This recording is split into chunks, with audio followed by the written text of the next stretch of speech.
I'd like to read from the beginning of the second chapter in my book, Justice Gone Haywire, which is about Roscoe Fatty Arbuckle, who was accused and acquitted, although even today he's often slandered as having abused and been responsible for the death of Virginia Rapé.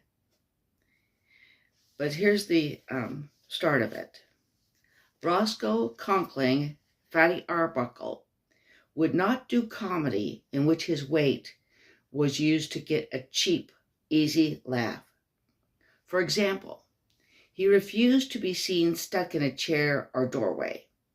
Of course, while his weight inevitably added to the humor he did use, he was too gifted of a comedian to need to provoke laughter simply at his being fat.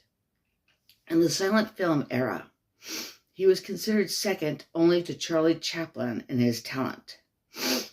Arbuckle was one of 9 children, born on March 24th, 1887 in Smith Center, Kansas. He would joke, "Two big things blew Smith Center, Kansas right off the map. My birth and a cyclone. No one has heard of the place since." His weight at birth has been reported as either 14 or 16 pounds. His family moved to California when he was only 1 year old. The life of the Arbuckle family was not happy. Roscoe's father, the hard-drinking William Goodrich Arbuckle, named his son after a Republican politician, Roscoe Conkling. Perhaps the name he affixed to the boy was a bad omen, since William Goodrich Arbuckle was not a member of the GOP, but a Democrat. Dad blamed the boy's birth for his mother's health problems and was also nagged by a sneaking suspicion that this son was not biologically his. He often punished the boy unreasonably. One of the reasons the elder Arbuckle suspected he had not sired the boy was that Roscoe was so heavy, while both his parents were slender. Since Roscoe's mother was a devout, pious Christian, the suspicion was probably unfounded. However, religious people have been known to slip. And the old saying, "Mama's baby, daddy's maybe," has much truth in it. Other children often made fun of little Roscoe's weight, taunting him as fatty. As a result of being bullied, Roscoe became a shy, tongue-tied child. He was self-conscious about his size, but he had a strong appetite for food and coped with emotional trauma through eating. As happens so frequently, this became a vicious circle in which he was emotionally wounded by others' jeers, comforted himself by overeating, which increased both his weight and painful ostracism from others.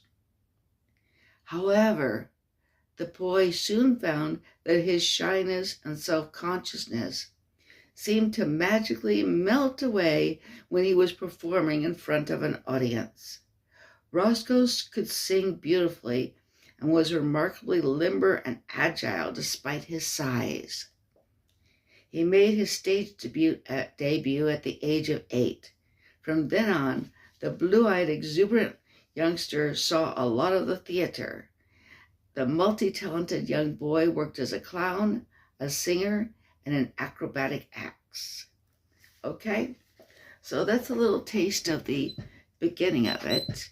Tells you a little bit about the background of Arbuckle. He got early showbiz success. Now, interestingly,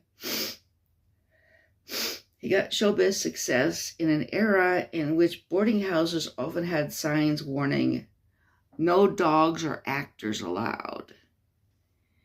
This was an era in which the stage and the, even the beginning of the film industry wasn't quite respectable.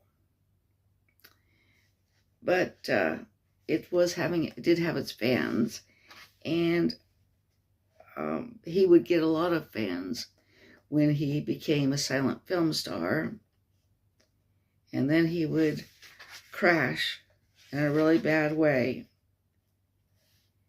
when he was accused of a terrible crime.